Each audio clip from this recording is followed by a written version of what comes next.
kids, and welcome to Veggietales. I'm Bob the Tomato. And I'm Larry the Cucumber. Hi, I'm Phil Vischer, the founder of Big Idea Productions. Studies show us that what our kids watch has a huge impact on what they believe and how they behave. With that in mind, we created Veggietales. Every Veggietales video teaches a simple lesson or value based in the Bible in a wildly entertaining way. We had to produce the main songs, we had to produce the main characters, we had to come up with everything from scratch. As we went into the first show, nobody had really done that with 3D before. Well, 1993, we were technically the first American CG series. It was a really crazy idea. There was very little money. It was this wonderful underdog situation, which I loved the whole idea behind it. It's like, well, let's just try to pull this off. And the college kids took home the Veggietales video and watched it back in their dorm rooms and laughed their heads off and came back and now Mom came in and said, "What do you have new for my kids?" And they would say, "You gotta check this out, it's hilarious." Between 1996 and 1999, their revenue went through the roof. You know, they're up to like $44 million franchise, which is crazy. And then we were showing up on the best-selling charts for all of video, not just for Christian video.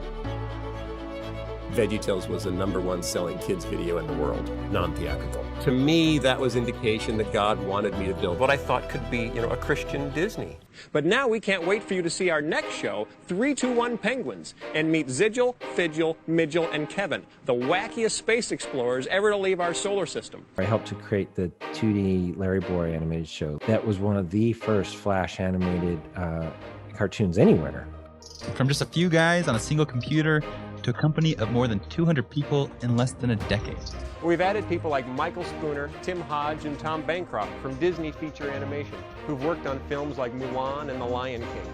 And people like Dan Phillips and Amik and Tom Owens from DreamWorks Feature Animation, who've worked on films like The Road to El Dorado and The Prince of Egypt. We also had to bring in lighting artists, and they were people who had just come off of either Ice Age or Jimmy Neutron. We were using a full 55-piece orchestra and a men's choir along with ethnic percussion and all of these different things, a much larger ensemble than we had ever used before. And some of them said, hey, he could be the next Walt, and the Christian Walt. This is what we've been waiting for all these years. His goal for Big Idea, to build the most trusted of the top 4 family media brands within 20 years. We really felt like we wanted to grow the company to be able to make more of a cultural impact, and feature films are a great way to do that. What are you working on? Oh, that's so cool. So that's like another movie or something that we're working on? Sure hoping. We're sure hoping. Their story has it all: a lawsuit, bankruptcy, and through it all, faith. Faith is a central part of the story, through all the highs and lows. And there are enough of both to make for quite the roller coaster ride. We should get to know the real Bob and Larry.